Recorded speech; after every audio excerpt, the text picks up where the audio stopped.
Hello and welcome to the International Schools Podcast. My name is Dan Taylor.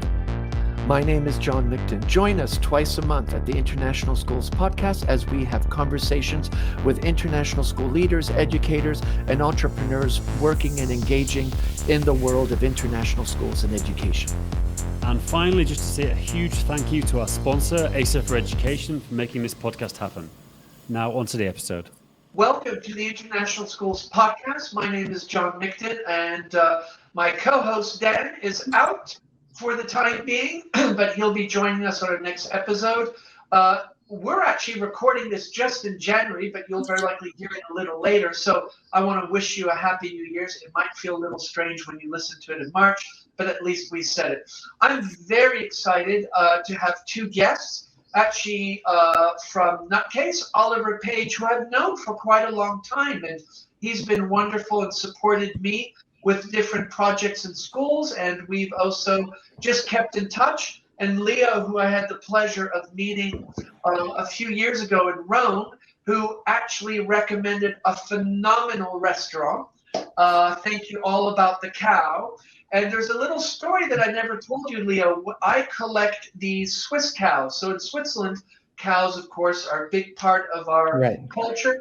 And there was this whole campaign for artists, for charity, to design cows. So they would paint them in different colors, and then they would be unique cows based on that artist's colors and art. And when I went into the restaurant, he had a whole line of them. And of course, once we connected, we were best friends, and the grappa came out, and it was a wonderful evening. But thank you for that recommendation. And Leo actually came in and talked to the Principal Training Center, where I have the privilege of teaching leadership course in technology. And Oliver and Leo have always been very generous in sharing and engaging and supporting students in schools.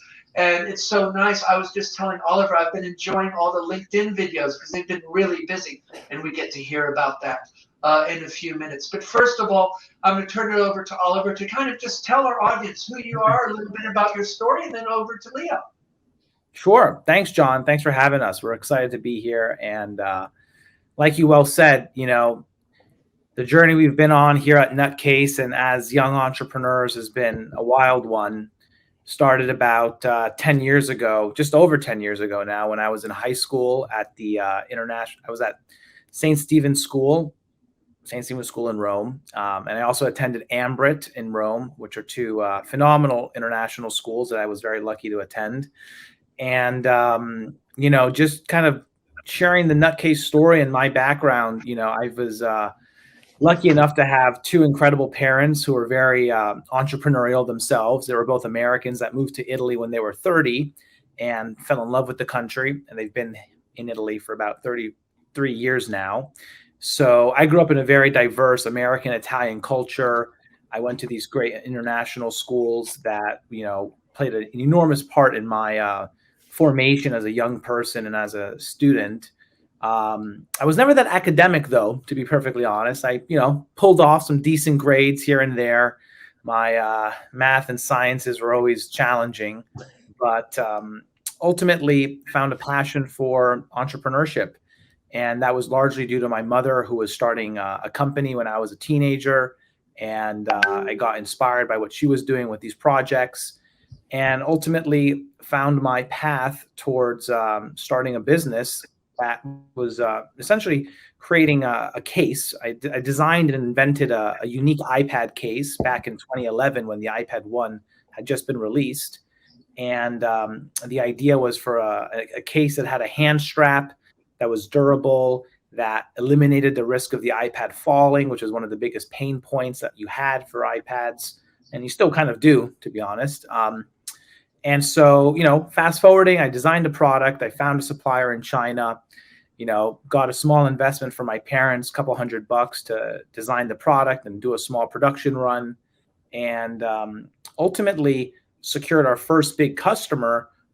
Our first big customer ended up being Ambrit, my international school in Rome. And that kind of just happened kind of randomly. It wasn't like part of our strategy at all, but I had told them that I was working on this project, and they said, "Oh, we just bought 100 iPads for our middle schoolers. why don't you, the alumni students, tell us the cases? And I was like, that's a great idea. And so we kind of fell into the education market in kind of that kind of random way. And fast forwarding over the years, we've built a small business that's been growing year on year, and over the past couple of years, quite exponentially. I've lived in Italy. I spent 20 years in Italy. I spent a year in the UK for college. I went to Lancaster University to study entrepreneurship and management, which was a unique experience. I can't say I loved it, but I definitely am grateful for having had the chance to go there and study. I met some really great people, and the people I met there helped me on my path to my next phase, which was in Silicon Valley, where I attended a entrepreneurship boot camp school, kind of an alternative program called Draper University. And that was in the summer of 2013, where I experienced, it was my first time experiencing Silicon Valley culture, working in technology, being surrounded by some of the brightest people I've ever met and probably will ever meet. And ultimately started a technology company in Silicon Valley that got financed by Timothy Draper, a very well-known venture capitalist. And then was in the Bay Area for a couple of years. And I moved back to Italy and started another company called Scooterino, which is kind of like Uber, but on motorcycles and Vespas, and worked on that project for several years in Italy. All the while, NutKase, my original business, had been actually taken over by my father and was run as like a very legitimate mom and pop business, as my mother and father literally ran it, from their home, and focused primarily on selling iPad cases to international schools in Europe. And then we ultimately, Leo, my first cousin, got involved, and he'll chime in a moment and share his story. But I've been a serial entrepreneur my whole life. It's my passion. It's my obsession. For better or worse, it is my passion and obsession. And I've been lucky enough to be able to have be able to work with great people. We've recently grown the company substantially. We have an amazing team beneath us now that's building this dream company with Leo and I. And I'm just crazy obsessed entrepreneur, and that's my story in a nutshell.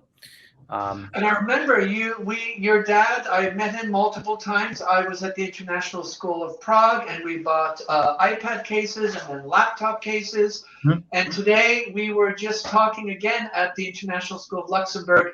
We're buying more iPads, and NutKase came up. So that's been another Glad connection. To hear it. And I know also, Oliver, you came and worked with some of our own grade 9 and 10 kids that were looking at entrepreneurship. Absolutely. And that was very powerful for them to kind of hear your passionate story. Leo, tell us your little story or big story. Sure. Definitely a little different to Oliver. My mother is American. My father's English. But I grew up in Australia for the first 18 years of my life, with brief stints in Hong Kong and France along the way. My father was an academic, and more than being an academic, was obsessed and loved to travel.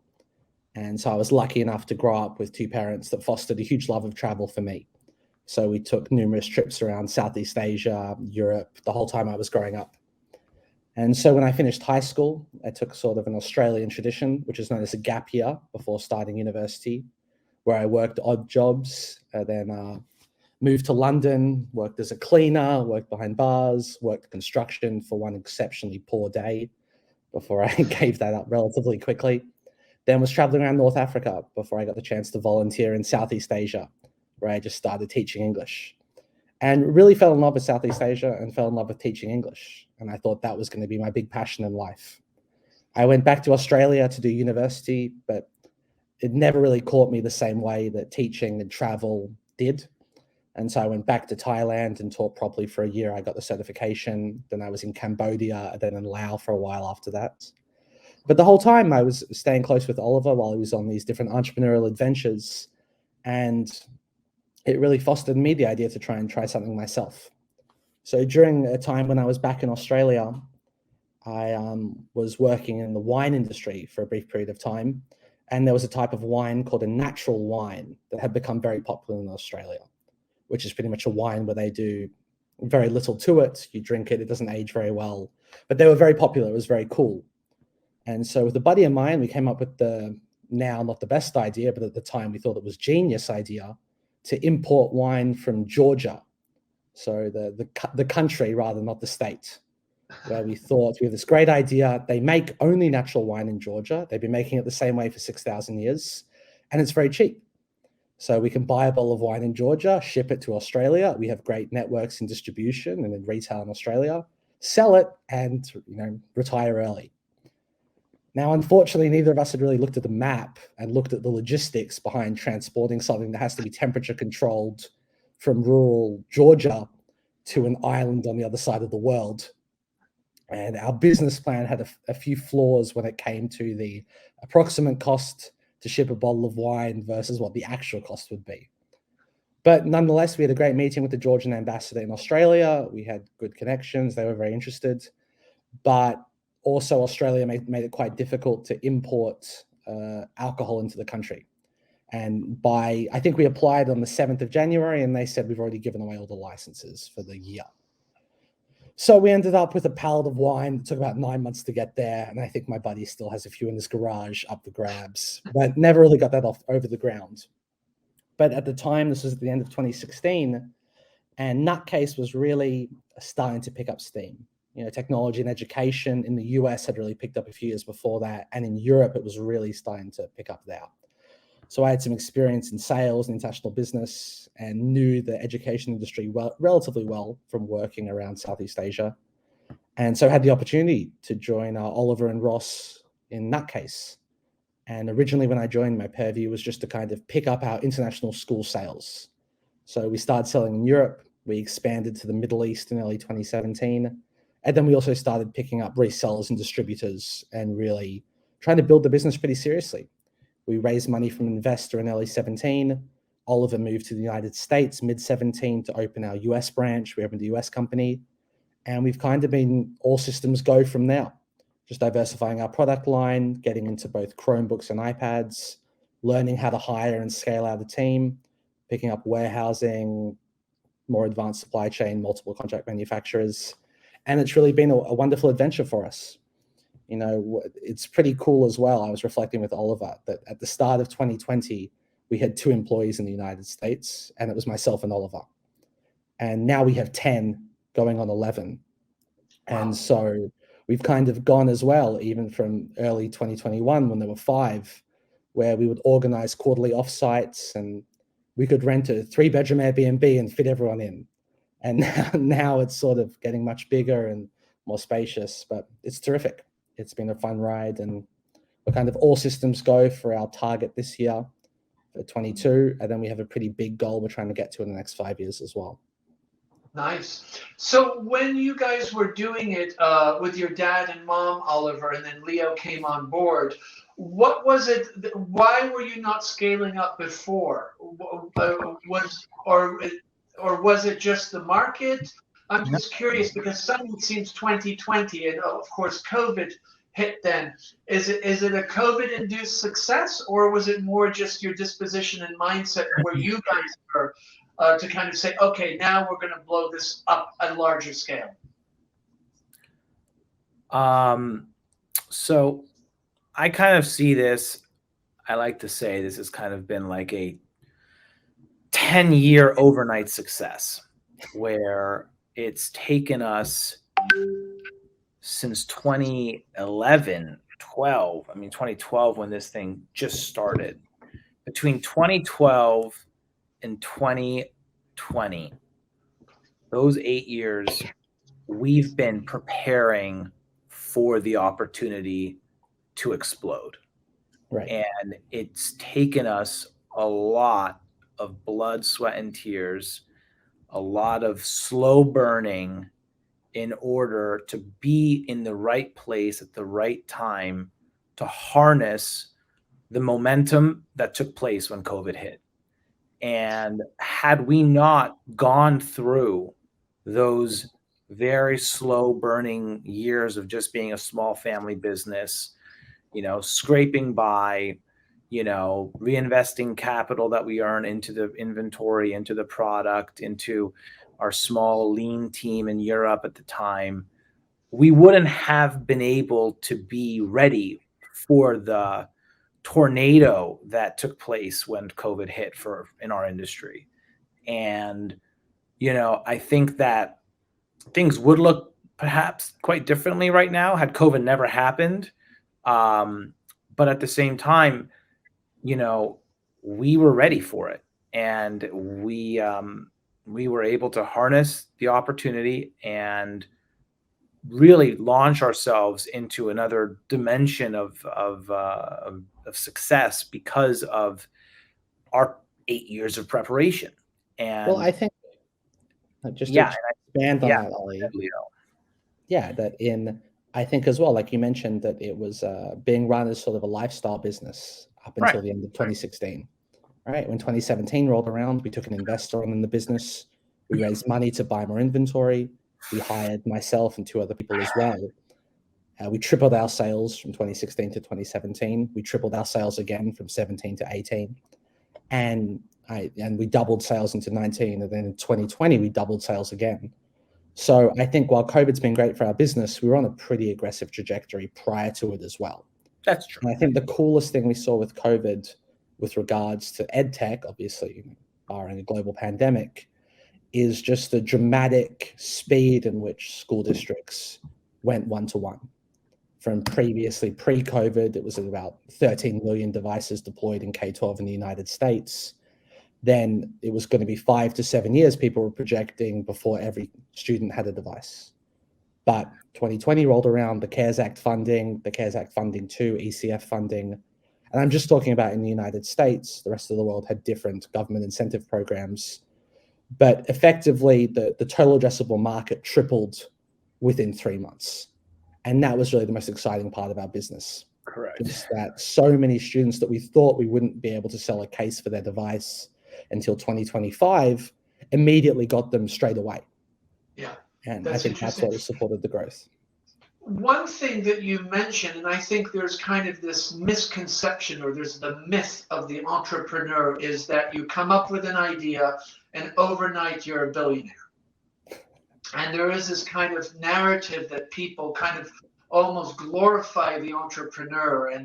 And I think one thing that I'm hearing that I think, and having read a lot about this, is that it can take some time. And the thing that you said was you were prepared when it was the right time. And the timing was just, so you were kind of getting yourself ready. You said you were a mom and pop shop, blood, sweat, and tears, and you were kind of reinvesting. But you were obviously onto something. And somehow, suddenly, the COVID pandemic came, and you were sitting at the start line ready. Correct. And I think so often people don't realize a lot of startups and entrepreneurs and companies have had that journey, and people just remember when they become successful, but they don't know the preamble or all the time that it takes. And that timing and being in the right place at the right time sounds like that was the clincher for you, but you would have continued working as you were and gradually growing. But somehow timing, maybe when you started it was not the right time, but there was enough coming in to keep you going. What do you guys, does that resonate?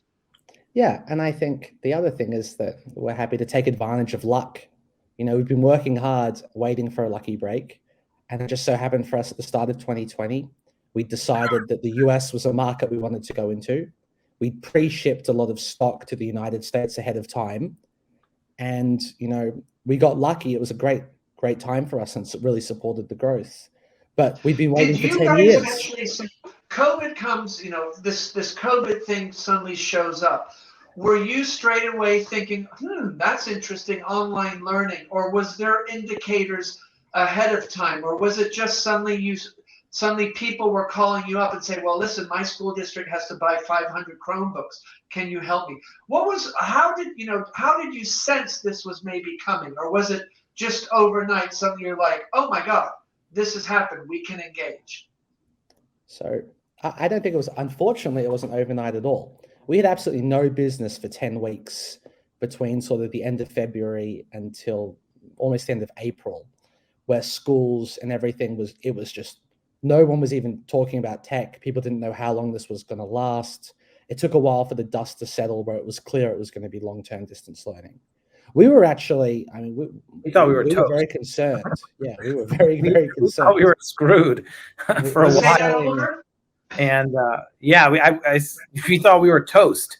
We thought we were, we thought we were in a really difficult situation because business dried up overnight. And When you say dried up, Oliver, like there were no sales. right, there were no sales, And you We had all stopped this taking salary. And yeah, we thought there were no sales. We cut our salaries down. We kind of went into kind of like a emergency hibernation mode. Leo and I, believe it or not, we had strategically chosen to get locked down in Puerto Rico at the time. So we were both by ourselves in this little house on the beach in the middle of nowhere in Puerto Rico. And we were just like, all right, maybe this will be the first time we get a vacation. Yeah. For a couple months since nothing's going on. And that didn't happen because we actually, through one of my people somehow I caught wind of the face mask industry that had kind of exploded overnight. And so we actually pivoted our business within like 10 days from being a case company to being a face mask provider to healthcare organizations across Europe and the United States. And thanks to having, once again, been working in China for about 10 years now, we had relationships with reliable suppliers who could provide us with quality face mask and medical PPE, materials. And so we just kind of put the entire case business on standby for about 2 months and focused on trying to keep the lights on by selling face masks to people that needed help with getting access to that supply. And were you selling them? Did it work? It worked. It worked. Definitely, it wasn't one of these like, get rich quick schemes where we just cashed out, which kind of, you probably heard a few of those stories in the news. But you don't hear, and this kind of answers your other question, which is you only hear about the people that made it in the news. Yeah. You don't hear about the 99.9% of the other people who never made it. And that's why it seems glorified. And that's why it seems like everyone can just do it and become successful overnight. It was enormously stressful as well. It's one thing, we'd gone from delivering iPad cases to schools, where you're always trying to deliver on time, but delays do happen. Trying to deliver face masks to a hospital and trying to connect the dots and do everything like that is a level of stress that was, I think, far more than I think we originally thought it would be. It all seemed so easy. We knew someone that made face masks in China that were good quality. We had a whole network of people, put them on a plane, easy peasy, sip pina coladas on the beach. And instead, it was quality issues, compliance issues, regulatory issues, getting them certified, getting them recertified, import issues, lack of passenger travel on planes, pricing changes. We made enough to keep the lights on, but it definitely was. My hairline looked a lot better before we got into PPE. That's for sure. So you guys are doing the face masks. You're in Puerto Rico, and it's challenging, but you're keeping the lights on.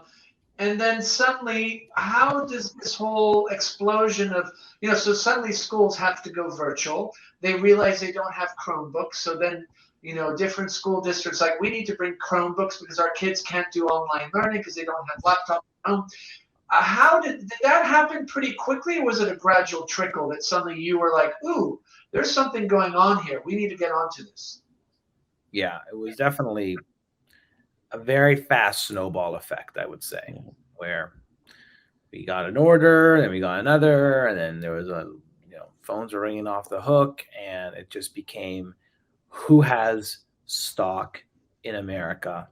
And if you have stock in America, it could be a pink Chromebook case with a Barbie logo, or it could be anything.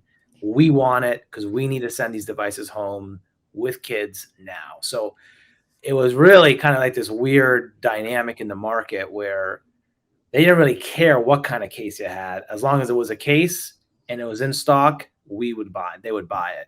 And so it became this kind of frenzy where we were winning deals left and right just because we had stock on the ground. And we won I think we hit our first $100,000 deal last year, which was just lightning in the bottle. We had stock.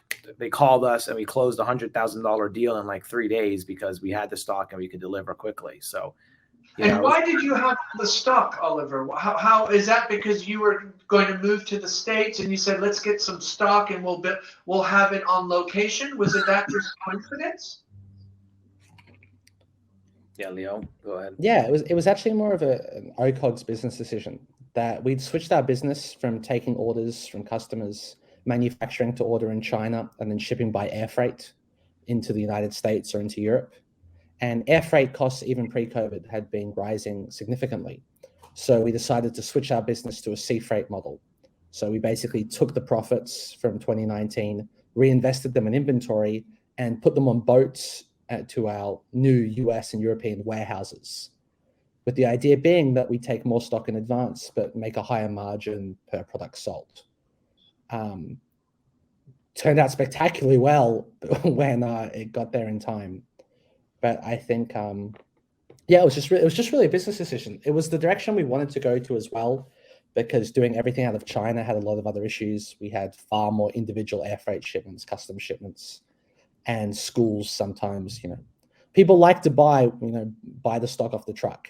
And if we can say it's in a US warehouse or it's in our Rotterdam warehouse and it's there in 2 days, it's much easier for a school to go ahead than we got to make the cases for you. We'll put the logo on, we'll package them, we'll put them on a plane, you'll see them in 6 weeks. Yeah. So the customers that were calling you were people that already knew you, or did you? So that must have been people that knew you, that had already worked with you. So those first few calls, Oliver, that you got. Yeah, definitely. Definitely people we had pre-established relationships with. We one of the big ways we sell our products into the K12 market is through these, what you call these channel partners, these value-added resellers that you're probably familiar with, who do provide a lot of white glove services. Unbox the Chromebooks, label the Chromebooks, asset tag them, install the software, get them ready to be handed out to a student. And so we partner with a lot of these companies because they like to buy cases and add those as, additional ways to generate revenue and add peripherals to the package and the bundles and whatnot. And so they were the ones who were starting to call because they have a lot of customers as well. And so they knew us, we were in touch with them. And so that was how it started. Yeah, to the channel. So one thing you guys were doing over this period, especially through LinkedIn, you were doing a lot of promo. So you were going to events, education, edtech conferences and edtech events, and you were doing promotions. What were you seeing? What was changing in the way educators and schools were maybe interacting with you compared to previously? Were they being more aggressive? I'm just curious, what was kind of the change in approach, the way they were dealing with you, or the approach, the way we're considering your product? I think one thing that changed is that IT directors and people in similar positions had to be far more aware of procurement than ever before. People never used to ask us questions about how long our cases took to make, how long they took to get delivered, or anything like that. And now I think it's a big part. They just would order stuff, and the Amazon effect, they'd expect it in a few days or a few weeks, whenever it would get there, and that was fine. And then the other thing I think that changed is there's been so much additional funding released that from CARES and for different kinds of structures like that they've had to get far more tactical and far more in the weeds again with buying, what budget it's coming from, how they can do it. They have to buy on this date. This state funding's coming there. They got to do the cases under. And so we're having much longer conversations, I feel like. People are asking much more detail about the cases, the contracts, the terms. Before COVID, it was really, we competed on price and we competed on products. We were trying to have the best product at an equivalent price, and that would win the business. During the COVID frenzy, both of those were completely irrelevant, and we were only competing on lead time. And now that the dust has settled a little bit, we're back to competing on product, price, and lead time. And you now sort of have the trifecta, which is great. Yeah. And to Leo's point, what's changed, we adopted a strategy, there's a lot more skepticism from customers thanks to COVID, because a lot of American schools were burned with, unmet promises from manufacturers, from resellers, from channel partners. Yes, the Chromebooks are going to be delivered by school.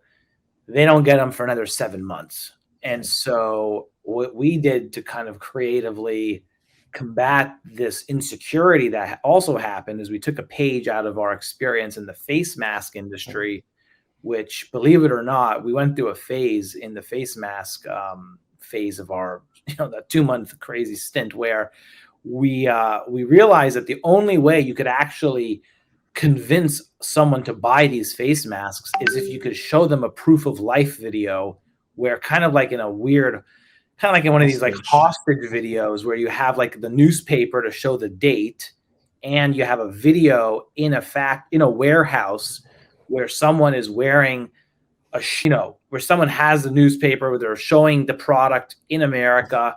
It's like, we're in America. This is the product. It's in Florida. Come get it. It's available for the next 12 hours. And NutKase started making proof of life videos of our cases, where we said, the cases are in America. We can come get them. We can ship them to you. This is the date. This is Oliver. I'm here. So we started doing these proof of life videos, for customers and for resellers who are also getting jerked around by a lot of manufacturers and our competitors who were saying, yeah, they're already in America, but they're still on the boat a month out.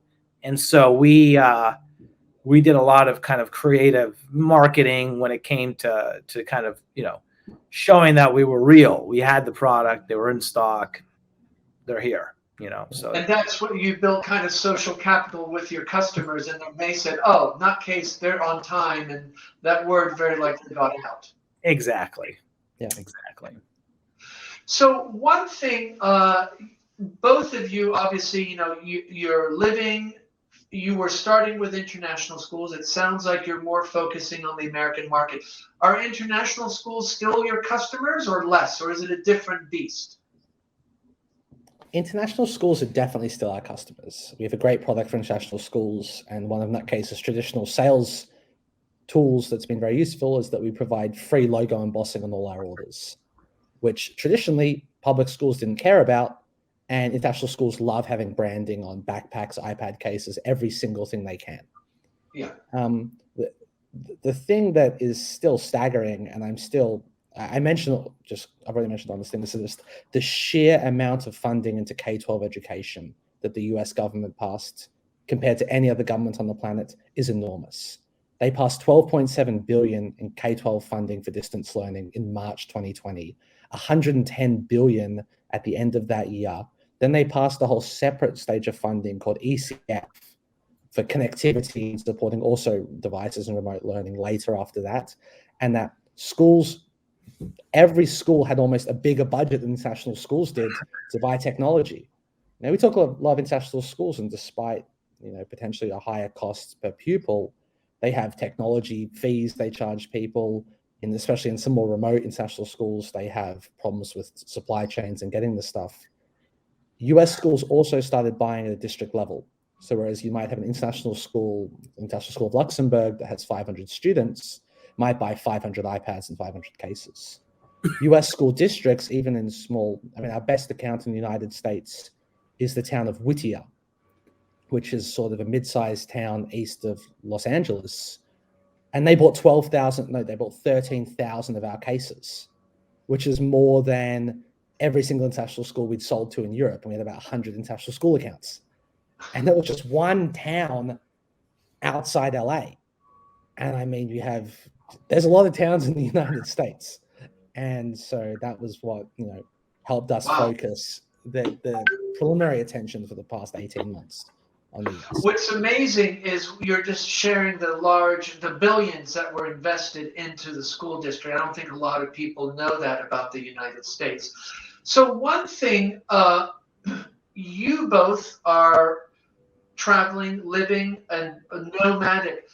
What is it like to be always kind of on the go and on the edge? I mean, Leo, you were saying now you're in Minneapolis. Oliver, you were in Orlando. Now you're in Venice. But you kind of alluded to you rent an Airbnb. So it seems like you're quite nomadic. You have to be pretty nimble and flexible, and putting down roots maybe is not something that really works for the type of business and where you are. Talk a bit about how do you juggle that? How are you juggling kind of the life balance and being, kind of entrepreneurial nomads? You don't have the house with the white picket fence and the car payments and all those things, but that's because you're so passionate about your business and you're really engaging, and you need to be nimble where, okay, now we need to move city because that's where the business is, or that's what makes sense. Really like to hear a bit about both of you. How are you juggling kind of the whole well-being and just your own lives? Because you can't be working constantly, or maybe you are. Go ahead, Leo. Yeah, well, I think firstly, on the working constantly thing, an unfortunate byproduct of trying to scale NutKase is that you are working constantly. In particular, just with the time zones, we do most of our contract manufacturing out of China that starts, then we do sales in Europe and the Middle East that's later in the day, and then we have the United States. So we pretty much have a 24-hour, constantly rolling 24-hour window where parts of our business are working. And so as much as we'd like to keep it 8 to 5:30, there's always calls at pretty much all hours up until going to bed, to when you first wake up in the morning, or fires to put out, or things to do on it. As far as the digital nomad piece goes, I absolutely love it. A huge part of the appeal for NutKase and scaling, and part of why our international sales have been down recently, is that we love going to trade shows. The main way we acquire customers still is in-person trade shows, meeting people, showing them our product line, getting them to touch the products.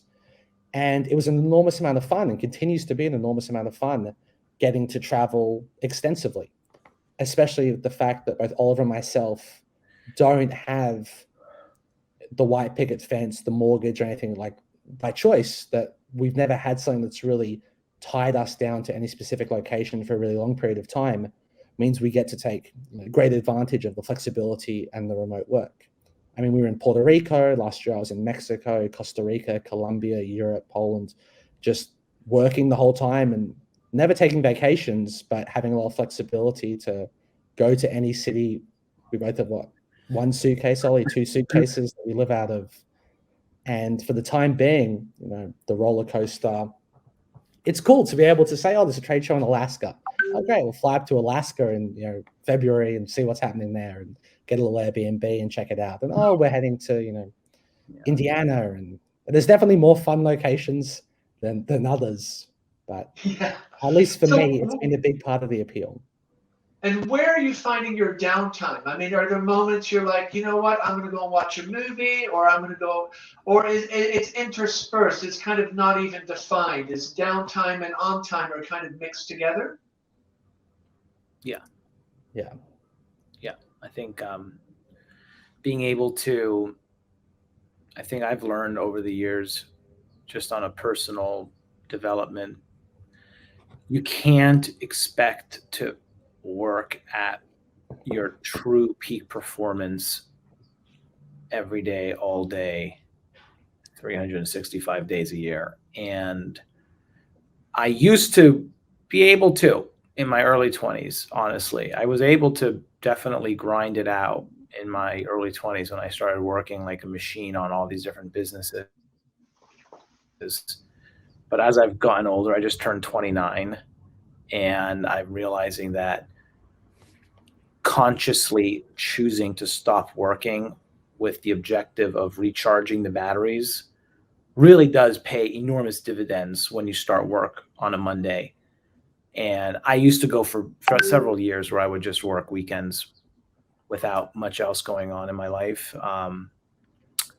And I continued to do that up until, about a year or two ago. And then it started to have negative side effects where you just weren't feeling as motivated. You weren't feeling as focused, as ambitious. You felt more, it's kind of like a no-brainer, right? But for someone like myself and Leo, you realize that, wait a second, choosing not to work will improve my work on Monday. And that is something that I would, arguably I probably should have done it sooner. And, with the rhythm of our lives, you can't really, there's always going to be moments where you have to work weekends, where you have to kind of, you're traveling, you got nothing else better to do, just work, but for me, I think, I'm learning to I'm trying to have a little more balance. It's not easy. You're, when you do something like this, you have, it's just an obsession. You see, the only successful entrepreneurs I know are entrepreneurs who are obsessed and, choose to sacrifice certain things in their lifestyles for the business. And, that's what I'm choosing to do. And so Leo's chosen to do as well. And, thankfully, do you expect that of your team? So now, and I want to talk a bit about you. Actually, almost a year ago, when I was talking to you, you were just starting to hire some people, Oliver. I remember you were in Orlando, kind of pointing to the room in the back, and there were some people. And now, Leo, you were saying that you have some people in Minneapolis. You moved there because that's where you hired people. How do you, companies talk about well-being, balance, and, play, and all that. What culture do you expect from your employees? Now, you said you have 10 or 11.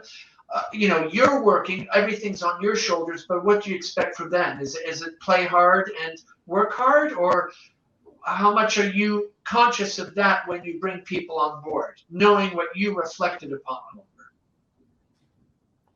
Leo, do you want to go first? Yeah, definitely. I think firstly, it was something that we struggled with for a little while. Obviously, Ollie and I are partners in the business, and we're always going to have a different motivation towards how we want to grow the business compared to, say, new hires might. And I think really, even though it's a huge cliche, I'm a huge fan of work hard, play hard. And we're also big fans at NutKase if there's no such thing as busy work. And it suddenly just resonates with me. I remember back when I was working at a coffee shop, when there were no customers, the boss used to make me spray and clean windows. And I'd clean these windows 5 times in a day if there were no customers. Just because they had the concept that people just have to be working. And it's one of those weird things that I think has existed in the corporate world still, is that there's a fear that you're sitting at your desk not working, and that's like a bad thing, or that's indicative on you. I think the culture Oliver and I have really tried to put in place is that we want people to work hard. We want people to get their job done, but we want to have realistic expectations on what it takes to get that job done.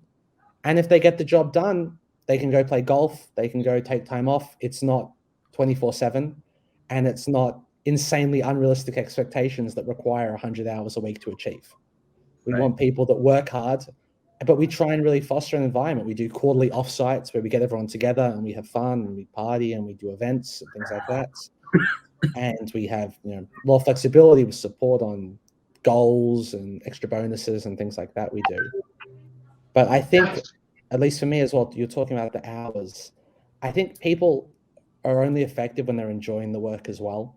So I'd rather have somebody that works 6 hours and enjoys the job than somebody that puts 10 hours. It's just works. And so we don't have a fixed hour. We're not telling people, hey, clock in at, put your time card in at 9 a.m. and get out at 5 p.m. We're saying, get your job done. And if you get it done faster or you work fewer hours, good for you. It's enjoy it. Don't start doing, pointless other work. I think this the statement about busy work is so true, because so often people have those moments of creativity and good work, but then they're punctured by this busy work where it's just almost existentialist, and you're like, why am I doing this? So I love that kind of idea of getting rid of the busy work. Now, you have hired people, and Oliver, I've been watching your Instagram feed or reel where you're not actually putting ads in papers, but you're doing it through social media. Why are you doing it that way? Is that because that's the target audience? Those are the kind of dispositions and mindsets you're looking for that might be on Instagram or LinkedIn? Well, we're doing both, honestly. As a when we're recruiting, we're trying to go everywhere to attract talent. So leveraging our pretty established personal networks is definitely vital, and that's why we do a lot of this social posting and whatnot. But a good bulk of it is also spending money on job searching and recruiting platforms with more targeted focuses of trying to attract professionals in specific geographies, which are much harder to do on, let's say, a spray and pray type of approach on a LinkedIn or an Instagram post. So yeah, we're doing both. So Oliver, when you look for somebody or somebody writes to you, do you look at resume? What are your filters? Are what kind of filters do you use to say, okay, I want to invest some time in listening to this person? So do you have like a culling system where you look at the resumes, or maybe it'd be LinkedIn? I'd just be curious what your approach is. I assume it's not the traditional resumes, references, and interviews. Well, depending on the position we're hiring for, it kind of varies. I think at the end of the day, we're always looking for someone with a proven track record of success in the function that, in the role that we're hiring for. We're looking for people who can, in a very granular way, describe and detail what their job was, how they achieved success, and for thoughtful, deep thinking individuals who can really communicate their success and what they've done effectively. I think also, however the adage goes, but there's certain things that you can't really teach people. People either have a intrinsic desire to be successful. People have a rigorous work ethic through their upbringing, through their childhood, through their DNA. People are either, and when you start talking to enough people and you've interviewed enough people, you start to get a sense for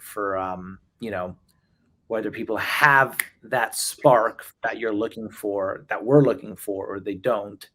Sometimes we get it wrong. We've mishired several times already, over the past year.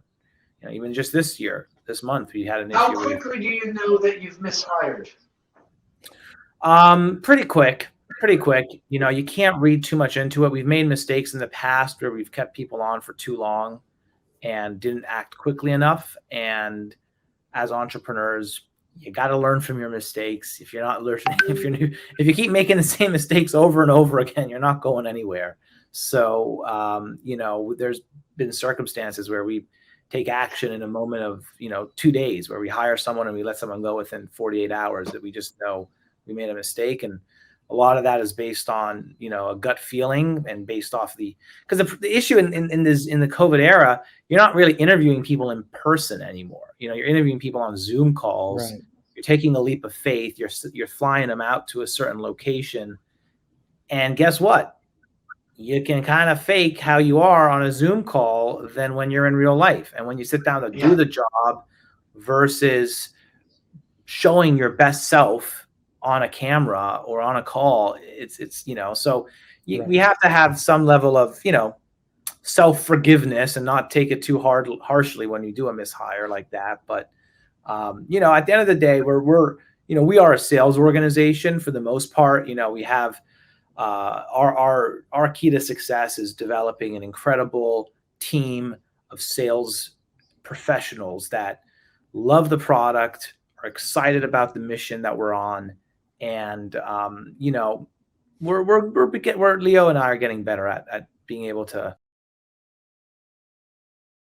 in candidates.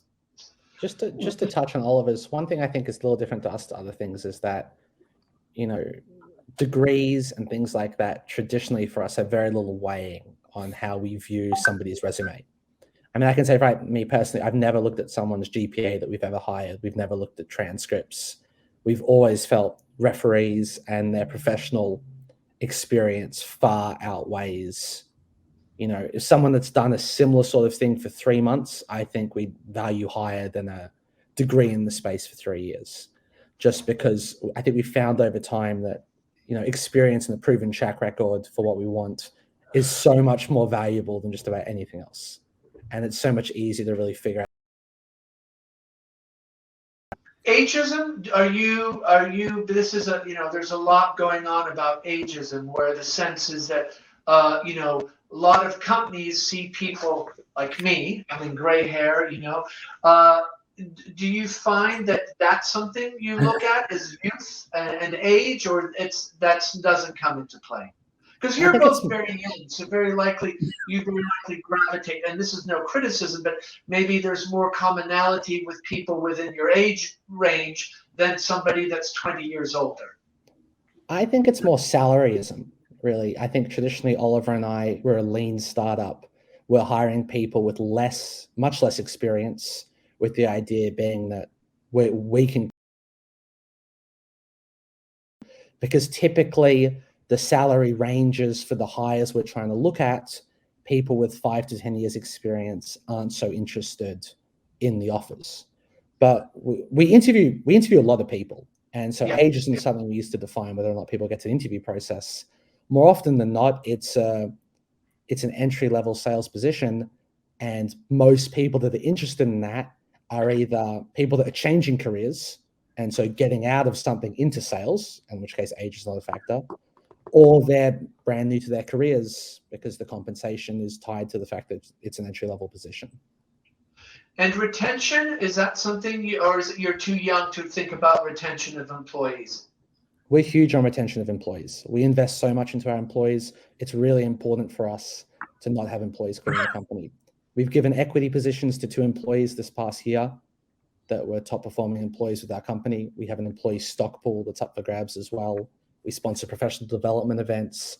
Oliver's been terrific at getting speakers in all our events. We absolutely do not want employees to quit. I think in the past, we can say we've had 1 employee since I've been at NutKase in the past 5 years leave of their own volition. So everyone else we've kept and has grown and stayed with us. Yeah. No, I mean, our jobs as leaders in the company, like I was sharing with a candidate we met yesterday, is to create the opportunities for our employees to grow and develop in the organization as we grow and develop. I think that all the people we've hired, and ourselves included, never want to feel pigeonholed, never want to feel like they're going to get stuck doing something forever. And we have a very big goal. I mean, I'm going to put it on the record. Our dream, our number one goal right now is we're looking to build $100 million business in the next 5 to 10 years, which is a very ambitious goal, and we have a lot of room to grow there, and a lot of big boots to fill. But we're trying to build a team that has a long-term view of the opportunity and a long-term career at NutKase. And we know that great companies are built with great people, and our jobs as leaders in this company are to create opportunities for growth for all of our employees and give everyone a chance to grow and become better versions of themselves, make more money, have more success, have more responsibility. And I think that, if we can get that right, Leo and I and Ross, and we'll definitely retain key talent. That's for sure. So So this is exciting because you have just announced to our audience what your goal is, and you put a price tag to it. Is that also diversifying away from cases, or that's just with cases? Just with cases. Just with cases right now. Yeah, we don't really. We've entertained ideas of doing headphones for schools or other, maybe insurance products or other peripherals that are, but and it's kind of. It's a distraction. And I think that if you look at the greatest companies in the world, they were able to get to certain milestones of success by just being world class at what they do. And I think, Focus. I struggle with it more than Leo, I think, and he helps me stay on track by reminding me that there's plenty of room in the market to build a $100 million business just selling cases and just selling them to K12 as well, because it is a growing market and a growing industry. Now, just before we wrap up here, you focus on K12. Are you selling to corporates, or there's no real need for cases? Yeah, we have we are trying and not trying. We are laser focused on K12, but we absolutely do have a handful, a book of business in enterprise, corporate accounts, as well as healthcare, where we have a few different specialized products that are appealing to those industries. Leo closed our biggest deal in healthcare in Europe, which you can talk about for briefly. Yeah, no, I think while we're staying laser focused in K12 Education, we're trying to build our market share. We definitely do have, for a start, we take all business, of course, but we were chosen at the start of this year. Apple and the NHS in the United Kingdom did a large scale rollout, deploying iPads into every ambulance in the United Kingdom. And they chose 2 of our cases to be their chosen cases for the deployment. So we've deployed it's a terrific thing. We've deployed 36,000 cases for our Orbiter and Ultra Waterproof products there. And it's been fascinating because we've been so hands-on in the deployment and learning about how they have to manage such a large deployment with training I think half of the cases are yet to be deployed, actually. They're still doing professional development and training for the paramedics, doing infection control and disease measures, IDC, and all sorts of things like that. Fascinating. Wow. Well, listen, Oliver and Leo, I know this has been a lot of time, but I so appreciate you sharing your journey and your perspectives. It's just such a rich story to hear. And we will, mark my words, when you hit the 100 million, can I ask you that we could have you as our guest when that happens? Maybe even sooner. We could do something. If we get to 50 million, we can do a call then. Even if you get to 10 million, I'm happy. Exactly. Anyway, well, listen, our goal this year. 10 million is our goal this year. So hopefully we achieve that one. For quite a few years, I must say you really have so much integrity and humility, and you really, that mission and what you believe in it really comes out, your passion. And I think anybody that gets the opportunity to work for you is going to be very fortunate, and they're going to learn a lot. So very sweet. That's very kind of you to say. Thank you, John. Likewise. And to have you both here, and I always just love connecting. I get to connect with Oliver a little more, and Leo.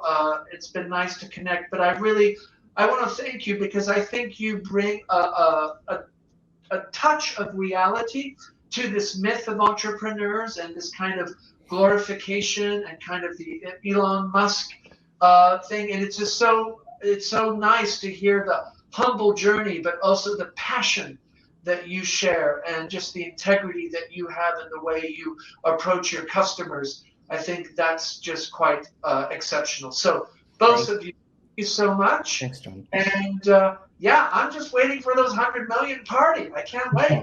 Exactly. Hopefully we'll be dialing in from a nicer place than my loft apartment here in downtown Minneapolis. Maybe Sounds good. Private jet vibe.